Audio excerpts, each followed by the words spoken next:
انسان جس دنیا میں جی رہا ہے وہ تضادات کی دنیا ہے۔ ایک طرف یہاں ہوا، پانی، خوراک اور دیگر بہت سے غیر معمولی انتظامات ہیں جو زندگی فراہم کرنے اور اسے برقرار رکھنے کے لیے ضروری ہیں۔ دوسری طرف جنگ و فساد ہے، قتل و غارت گری ہے، معذوری اور بیماری ہے۔ یہاں ایک طرف انسان ہے جو مرنا نہیں چاہتا، نعمتوں میں جینا چاہتا ہے، حسن و جمال اور لذت و سرور کا دلدادہ ہے، سب سے بڑھ کر خیر و شر کا شعور رکھتا ہے۔ دوسری طرف یہی انسان مرنے پر مجبور ہے، محرومی اور مایوسی کا شکار ہے، یکسانیت اور بوریت کے ہاتھوں پریشان ہے، اچھوں کے ساتھ برا اور بروں کے ساتھ اچھا ہوتے ہوئے دیکھنے پر مجبور ہے۔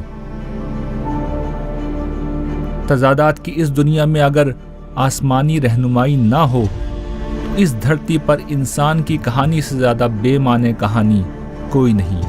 انسان کی کہانی میں آج ہم دو ایسے ابتدائی انسانوں کو دیکھیں گے جن میں سے ایک نے اس کہانی کو آسمانی رہنمائی کے ساتھ اور دوسرے نے اس کے بغیر دیکھا، اور یوں قیامت تک آنے والے انسانوں کے لیے بہترین اور بدترین رویے کا نمونہ قائم کر گئے۔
انسان اس دنیا کی واحد مخلوق ہے جو بغیر کسی حق کے اپنی ہی نوع کے لوگوں کو قتل کر دیتی ہے۔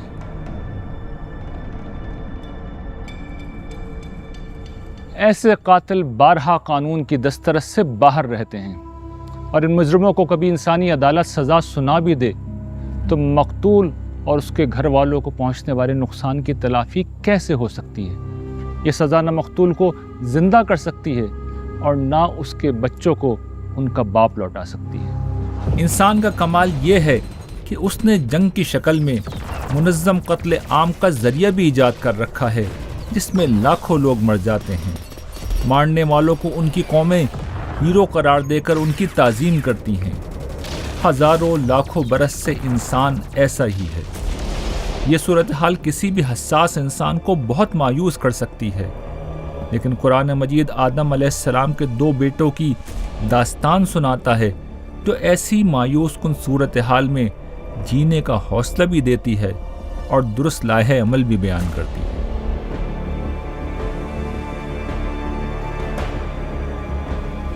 یہ واقعہ ان دونوں کا اللہ تعالیٰ کے حضور قربانی پیش کرنے کا ہے، اس لیے آگے بڑھنے سے قبل قربانی کو سمجھنا ضروری ہے۔ انسانی دنیا پہلے ہی دن سے ایک بنیادی اصول پر چل رہی ہے۔ دنیا میں وسائل محدود ہیں، اور جو ہیں وہ بھی غیر مساوی طور پر لوگوں کے درمیان میں تقسیم ہو جاتے ہیں۔ یہاں کچھ لوگوں کو زیادہ ملتا ہے اور کچھ لوگوں کو کم۔ قرآن مجید کے مطابق اللہ تعالیٰ نے یہ صورتحال جن وجوہات کی بنا پر پیدا کی ہے، ان میں سے ایک یہ ہے کہ جن کو زیادہ ملا ہے ان کو یہ امتحان دیا جائے کہ وہ اللہ کی رضا کے لیے اپنا مال دوسروں کو دیتے ہیں یا بے حس بنے رہتے ہیں، اور جن کو کم ملا ہے وہ صبر و برداشت سے کام لیتے ہیں یا ظلم و حق تلفی کے ذریعے سے مال میں اضافے کی کوشش کرتے ہیں۔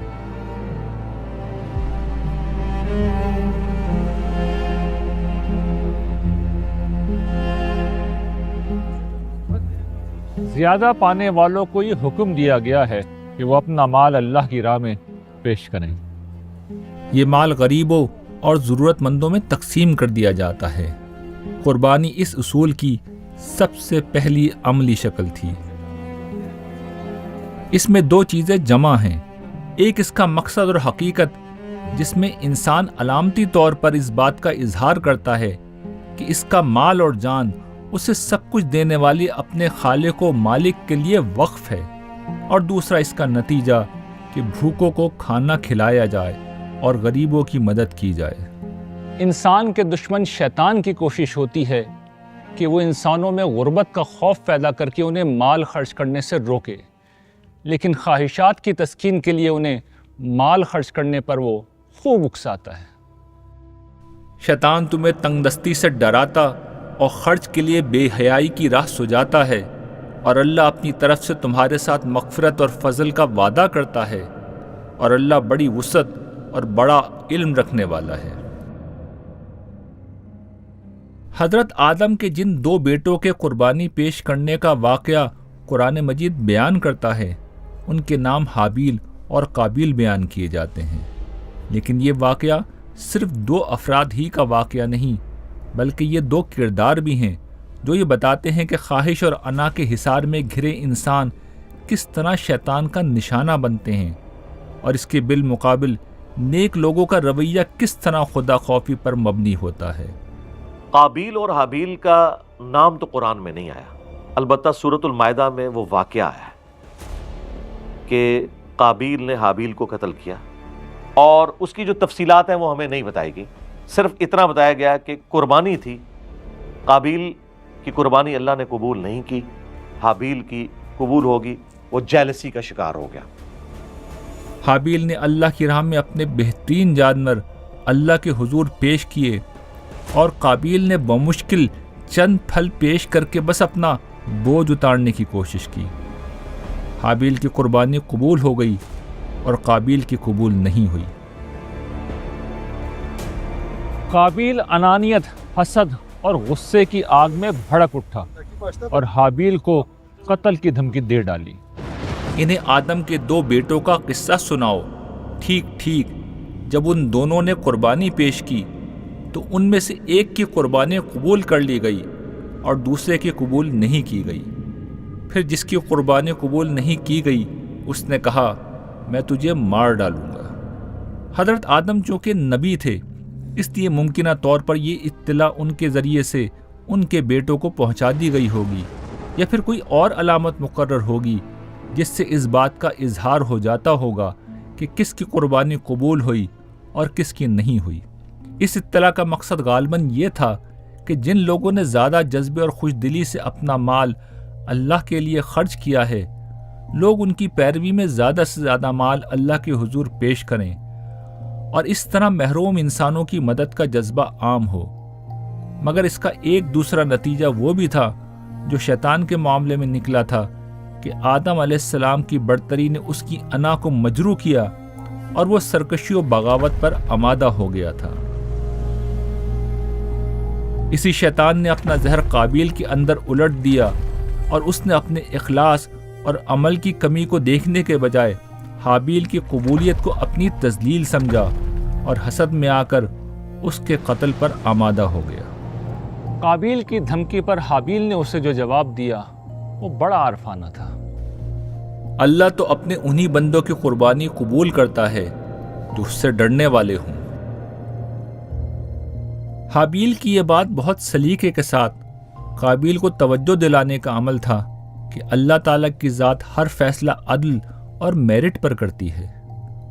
حابیل کی قربانی گر قبول ہوئی تو اس کی وجہ یہ تھی کہ اس کے پیش نظر خالص اللہ کی رضا اور اس کی قربت کا حصول تھا۔ چنانچہ قابیل کو حسد کرنے کے بجائے اپنے اندر یہ بس پیدا کرنا چاہیے۔ اس کے ساتھ حابیل نے یہ بھی کہا کہ تمہارا ارادہ بد جاننے کے باوجود میں پہل نہیں کروں گا۔ ہاں، اپنے تحفظ میں تمہیں جواب دیتے ہوئے جو نقصان تمہیں ہوگا اس کی ذمہ داری سر تسر تم پر ہوگی کہ تم نے خود بھی ظلم کیا اور مجھے بھی جواب دینے پر مجبور کیا۔ اس کے بعد تمہارا انجام جہنم ہوگا۔ حابیل نے کہا، تم مجھے قتل کرنے کے لیے اپنا ہاتھ مجھ پر اٹھاؤ گے تو بھی میں تمہارے قتل کے لیے تم پر اپنا ہاتھ اٹھانے والا نہیں ہوں۔ میں اللہ رب العالمین سے ڈرتا ہوں۔ میں چاہتا ہوں کہ تم نے میرے قتل کا ارادہ کر لیا ہے تو اپنے اور میرے گناہ کا بار تم ہی لے جاؤ اور دوست کی بن کر رہو۔ اس طرح کے ظالموں کی یہی سزا ہے۔ حابیل کی ان باتوں نے قابیل کے اندر کے شیطان کو ڈگمگا دیا، اس لیے کہ اسے یہ معلوم تھا کہ حابیل کی قربانی اس کے تقوی کی وجہ سے قبول ہوئی ہے اور اصل قصوروار کوئی اور نہیں، خود قابیل ہے۔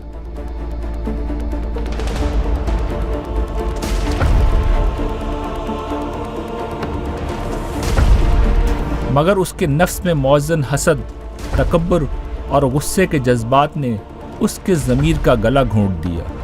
اس نے اپنے بھائی حابیل کو قتل کر دیا اور ابدی خسارے کا شکار ہو گیا۔ اس پر بھی وہ باز نہیں آیا اور اس کے نفس نے بالآخر اپنے بھائی کے قتل پر اس کو آمادہ کر لیا اور اسے مار کر وہ ان لوگوں میں شامل ہو گیا جو آخرت میں نقصان اٹھانے والے ہیں۔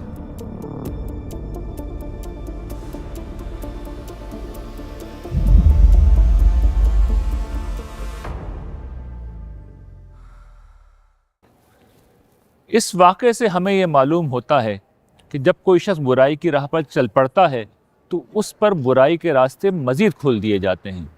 دوسرے مقامات پر قرآن مجید نے اس بات کو اس طرح بیان کیا ہے کہ ان لوگوں کو شیطان کے حوالے کر دیا جاتا ہے اور پھر وہی ان کی رہنمائی کرتا ہے۔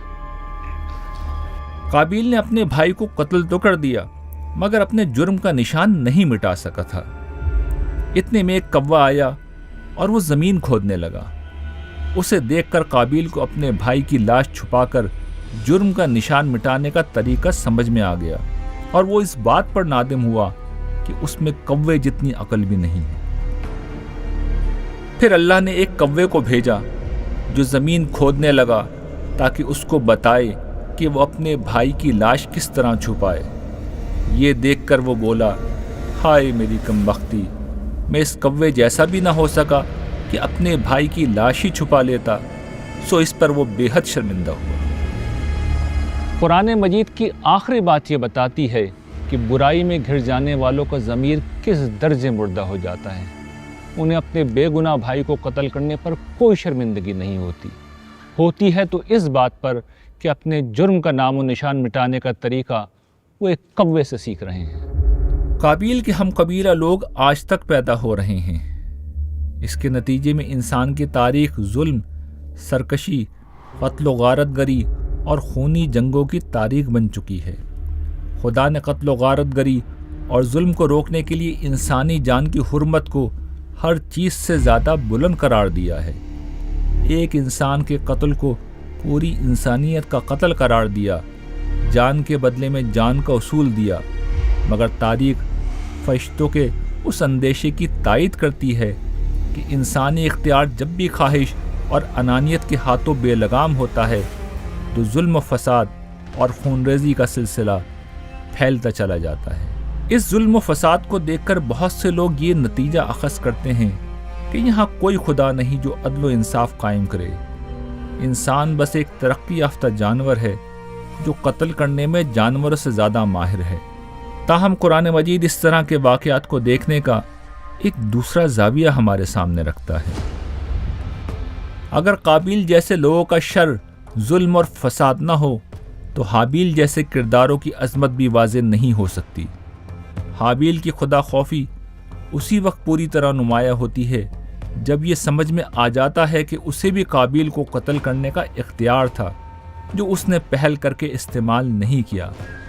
وہ بھی چاہتا تو قابیل کی طرح دنیا کو دکھانے کے لیے اخلاص اور روح سے خالی کوئی قربانی پیش کر سکتا تھا، مگر اس نے خدا کے حضور پوری محبت اور شوق سے اپنی بہترین چیز کو قربانی کے لیے پیش کیا۔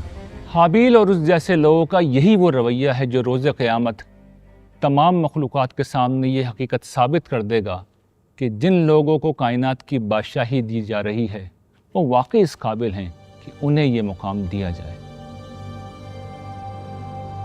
نادان لوگ اس دنیا میں پائے جانے والے شر کو انکار خدا کی وجہ بنا لیتے ہیں، حالانکہ یہ شر خدا کے نہ ہونے کا نہیں بلکہ اس بات کا ثبوت ہے کہ قیامت کا دن آئے گا جب خدا اپنی عدالت لگا کر انصاف کے ساتھ، کامل انصاف کے ساتھ فیصلہ سنا دے گا۔ انسان فطری طور پر عدل و انصاف کو پسند کرتا ہے۔ اس کی فطرت یہ چاہتی ہے کہ اچھے لوگوں کے ساتھ اچھا ہو اور برے لوگ اپنے انجام کو پہنچیں۔ انسانوں نے اس دنیا میں سزا و جزا اور قانون و عدالت کا پورا نظام اسی اصول پر بنا رکھا ہے۔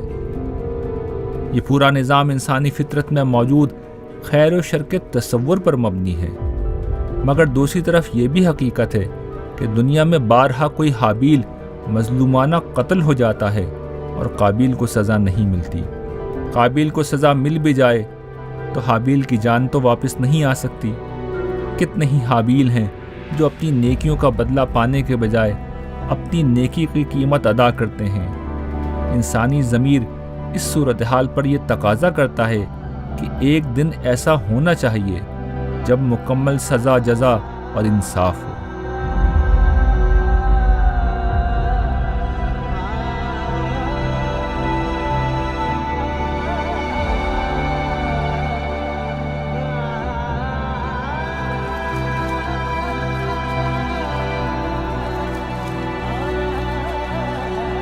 یہ میرے جوان بھانجے عبدالسمیع کی قبر ہے، جسے اسکوٹر چلاتے ہوئے پیچھے سے آنے والی ایک گاڑی نے ٹکر ماری۔ وہ سڑک پر گرا اور ایک ٹرک والا بغیر رکے اس کے اوپر سے گزر گیا۔ عبدالسمیع موقع ہی پر جاں بحق ہو گیا، جبکہ ٹرک ڈرائیور اور گاڑی والا دونوں فرار ہو گئے۔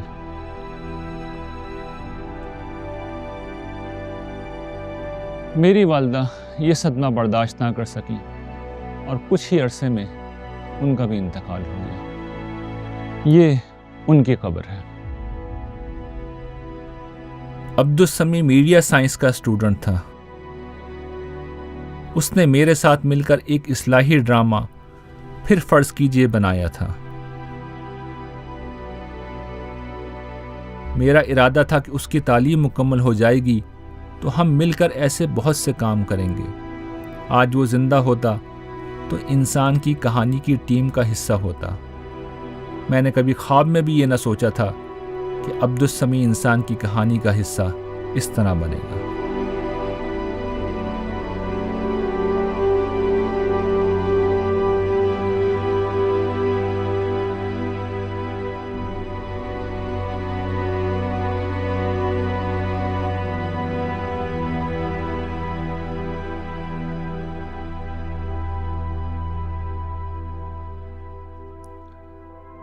جو کچھ عبدالسمیع کے ساتھ ہوا وہ ہم میں سے بیشتر لوگوں کے ساتھ نہیں ہوتا، مگر ہمارے علم اور مشاہدے میں عبدالسمیع جیسا کوئی نہ کوئی ضرور ہوتا ہے۔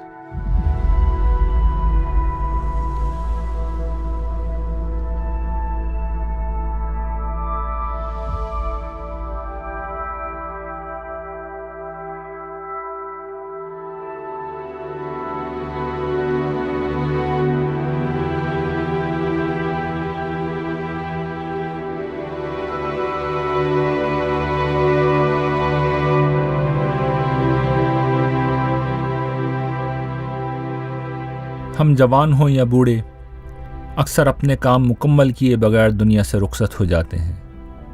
مگر ہم مرنا نہیں چاہتے۔ ہمیشہ جینے کی خواہش کے علاوہ ہمارے اندر ذوق جمال ہے۔ اس ذوق جمال کی بنا پر حسن و جوانی، رنگ و روشنی، خوشبو و ذائقہ، ساز و آواز، نغمہ و آہنگ اور کیف و سرور جیسی ہر چیز ہمیں مرغوب ہے۔ مگر اس دنیا کا المیہ یہ ہے کہ یہاں نہ انسان رہتا ہے، نہ انسان کے مرغوبات کو دوام ہے۔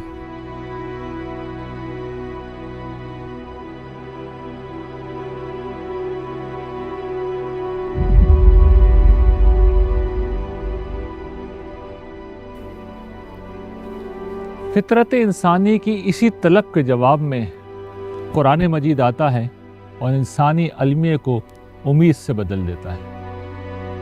قرآن یہ بتاتا ہے کہ جس خالق نے یہ عظیم کائنات بنائی اور اس زمین پر زندگی کے ان گنت اسباب اپنی قدرت سے رکھے، وہ اتنا کمزور ہرگز نہیں کہ مردوں کو زندہ نہ کر سکے۔ وہ ایسا بے انصاف نہیں کہ اس اندھیر نگری میں برپا ظلم کا حساب کتاب نہ کرے۔ وہ اتنا بے ذوق نہیں کہ جس انسان کو عیش دوام کا شوق دیا اس کی تمناؤں کی تکمیل نہ کرے۔ وہ قبروں میں دفن لوگوں کو زندہ کرے گا، ہر نیکی اور بدی کا مکمل بدلہ دے گا۔ اپنے ان وفاداروں کو جنہوں نے غیب میں رہ کر اپنے اقتدار اور اختیار کو اچھائی کے لیے استعمال کیا، انہیں فردوس بری کے باغوں میں بسائے گا۔ یہ وہ جنت ہوگی جہاں زندگی، جوانی، خوبصورتی، لذت اور سرور جیسی چیزیں ہمیشہ کے لیے ان لوگوں کو دے دی جائیں گی جنہوں نے غیب میں رہ کر خدا کو مانا اور اچھے اعمال کیے۔ رہے مجرم تو وہ اس کے انصاف سے بچ نہیں سکیں گے۔ یہ اللہ کا وعدہ ہے، وہ اپنے وعدے کے خلاف نہیں کرتا۔ انسان جب اس حقیقت کو سمجھ لیتا ہے کہ یہ دنیا کتاب زندگی کا محض ایک ورق ہے، مکمل کتاب نہیں، تو وہ اطمینان قلب کی اس دولت کو پا لیتا ہے اس کا کوئی نعم البدل اس دنیا میں نہیں پایا جاتا، جبکہ اس حقیقت کا انکار کرنے والے بے یقینی اور اضطراب ہی میں جیتے ہیں۔ خدا اور آخرت کے منکر اپنی زندگی جیسے بھی گزاریں، لیکن بڑھاپے یا کسی بیماری کے نتیجے میں جب انہیں اپنی موت سامنے کھڑی نظر آتی ہے تو ان کی مایوسی اپنے نقطہ عروج پر پہنچ جاتی ہے۔ ایسے میں انسان لاکھ جھوٹے سہاروں اور لایانی فلسفوں کی پناہ تلاش کرے، احساس کا یہ تیر اس کی روح کے اندر پیوست رہتا ہے کہ وہ فنا کے گھاٹ اتر رہا ہے اور موت کے اس اندھیرے کے بعد امید اور زندگی کی کوئی کرن باقی نہیں۔ جبکہ ایمان والے موت کے وقت ایئرپورٹ کے ڈپارچر لاؤنج میں بیٹھے اس شخص کی مانند ہوتے ہیں جو طویل سفر کے بعد اپنے گھر لوٹ رہا ہو اور آنے والے لمحوں کے تصور سے سرشار ہو۔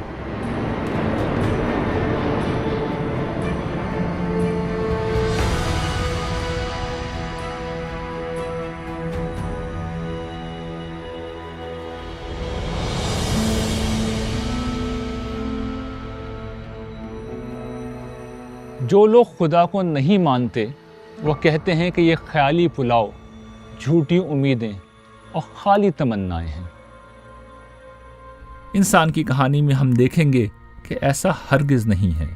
انسان کی فطرت اس کائنات میں بکھری خدا کی قدرت کی نشانیاں اور اس دنیا میں وقفے وقفے سے برپا کی جانے والی وہ خدائی سزا و جزا جس کی تفصیل ہم اگلی اقساط میں بہت وضاحت سے دیکھیں گے، یہ ثابت کرتی ہیں کہ آخرت کی زندگی کوئی سراب نہیں، ایک ایسی سچائی ہے جس کا سامنا ہر شخص کو کرنا ہے۔ لیکن برائے بحث یہ مان لیں کہ یہ سب ایک خواب سہی، پھر بھی اس خواب کو دیکھنے میں حرجی کیا ہے؟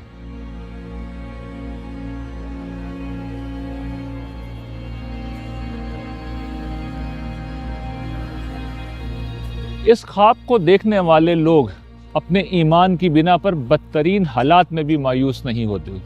دنیا کی کوئی مادی نعمت ان کے لیے ممنوع نہیں ٹھہرتی، اور ان نعمتوں سے لطف اندوز ہونے کے ساتھ وہ خدا کی عبادت کر کے روحانی سکون بھی پاتے ہیں۔ اس کے ساتھ وہ دوسروں کے ساتھ حسن سلوک کر کے اور اخلاقی برائیوں سے بچ کے معاشرے کو اعلیٰ انسان بھی دیتے ہیں۔ ایسے لوگ مرتے بھی ہیں تو ایک امید کے عالم میں مرتے ہیں۔ اس کے بعد فرض کیجئے کہ وہ غلط بھی ہوں تو مرنے کے بعد انہیں کیا نقصان ہوگا؟ لیکن اگر قرآن سچا ہے تو منکرین کو سوچنا چاہیے کہ ان کے ساتھ کیا ہوگا۔ خدا کی رحمت کوئی سزا نہ بھی دے، جنت کی بیش بہا نعمتیں دکھا کے بس اتنا کہہ دے کہ یہ سب کچھ تمہیں مل سکتا تھا جو تم نے اپنی ضد کی وجہ سے کھو دیا، تو ایسے منکرین حق کے لیے یہ سزا بھی بہت ہے۔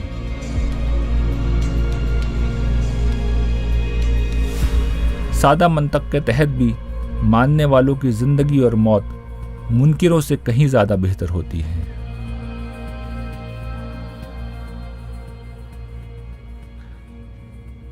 زمانی ترتیب کے لحاظ سے قرآن مجید حضرت آدم علیہ السلام اور ان کے بیٹوں کے بعد حضرت نوح علیہ السلام کی قوم کا ذکر کرتا ہے۔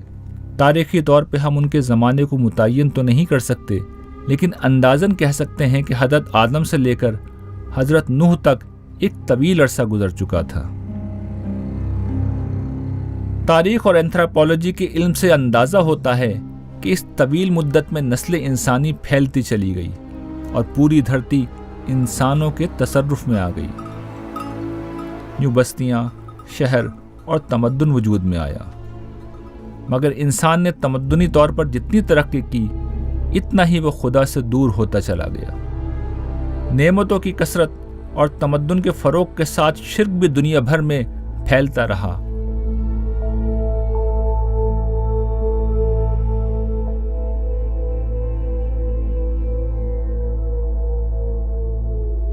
دعویٰ کیا جاتا ہے کہ انسان بتدریج شرک سے توحید کی طرف آیا۔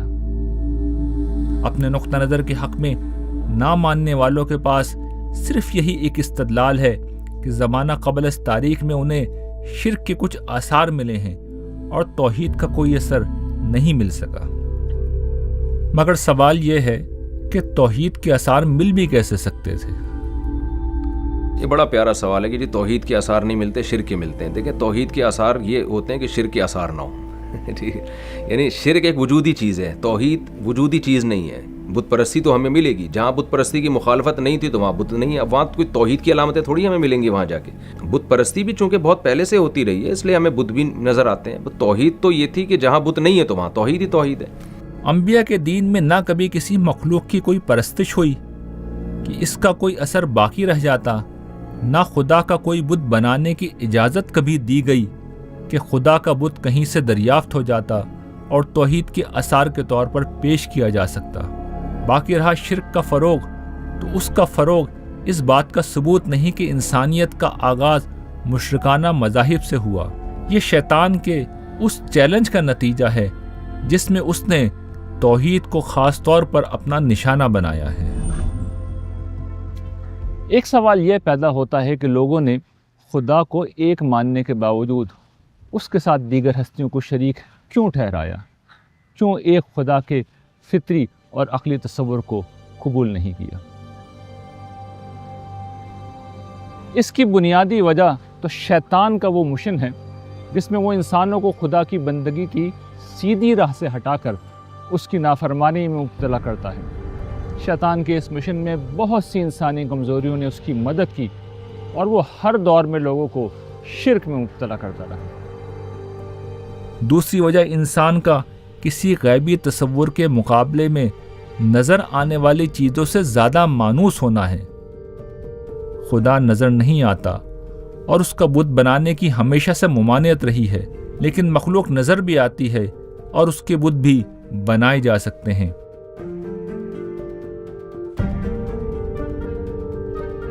ایک تیسری وجہ انسان کی توہم پرستی اور مخلوقات سے خوف اور عقیدت کا تعلق ہے۔ دیکھیں جہاں بھی دنیا میں شرک ہوا ہے نا، اس کے پیچھے اندھی عقیدت ہے۔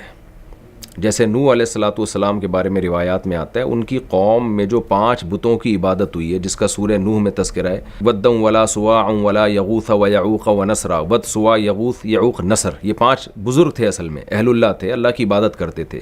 حضرت آدم علیہ السلام کے بعد کچھ اللہ کے نیک بندے تھے جو اللہ کی عبادت کیا کرتے تھے۔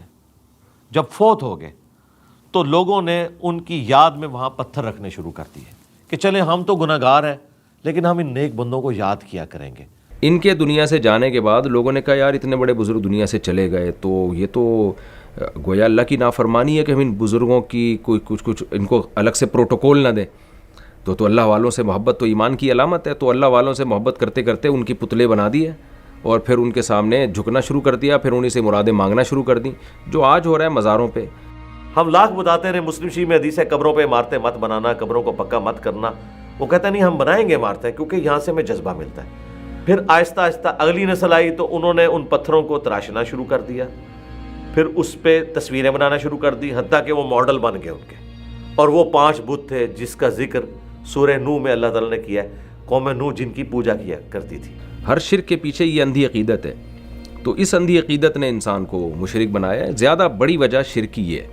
پھر بعض دفعہ انسان شرک کرتا ہے کسی چیز کی ظاہری چمک دمک کو دیکھ کے, جیسے لا تسجدوا للشمس ولا للقمر, سورج اور چاند کو دیکھا اتنے خوبصورت ہیں اور ایسا خدمت کر رہے ہیں, ان کو سجدہ کرنا شروع کر دیا.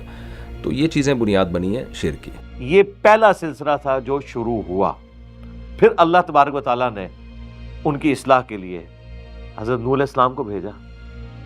شرک کے فروغ کی ایک اور اہم وجہ انسانوں کی اپنے حکمرانوں سے تعلق کی مروجہ نوعیت تھی. انسانی نظام میں لوگوں کی پہنچ اگر بادشاہ کے کسی مقرب سے ہوتی تو وہ اس کی سفارش سے اپنے حق میں فیصلہ کرا لیتے تھے. اسی سے شیاطین کے لیے تصور پیدا کرنا آسان ہو گیا کہ نیک لوگ جو خدا کے مقرب ہوتے ہیں ان سے دعا کر کے, ان کے حضور نظر پیش کر کے یا ان کی عبادت کر کے انہیں راضی کیا جائے تو خدا ان کی سفارش پر لوگوں کی مرضی کے مطابق فیصلے کر دے گا, یا پھر ان مقربین ہی کو یہ اختیار دے دے گا کہ جس کو جو چاہیں وہ عطا کر دیں. یہ سب چیزیں ملتی ہیں اور شرک وجود میں آ جاتا ہے, اور جب ایک دفعہ وجود میں آ جائے تو پھر کسی متعدی مرض کی طرح پھیلتا چلا جاتا ہے. یہی وہ صورتحال ہے جسے ختم کرنے کے لیے رسولوں کی آمد کا سلسلہ شروع ہوا. رسول کون ہوتے ہیں اور کس طرح خدا اور آخرت کا سب سے بڑا ثبوت بن جاتے ہیں, اس کو ہم حضرت نوح علیہ السلام کی حالات زندگی میں سمجھیں گے. تب تک کے لیے اللہ نگہبان. السلام علیکم ورحمۃ اللہ وبرکاتہ.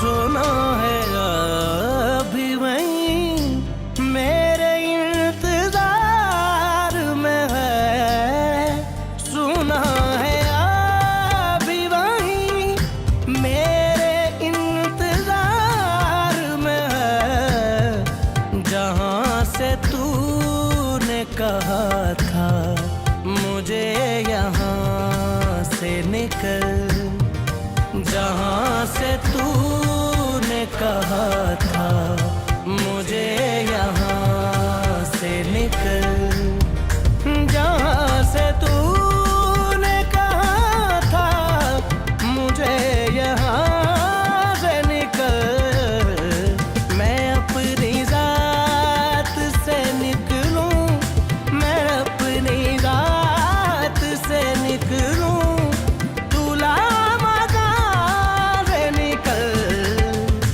نگاہ شوق میں آ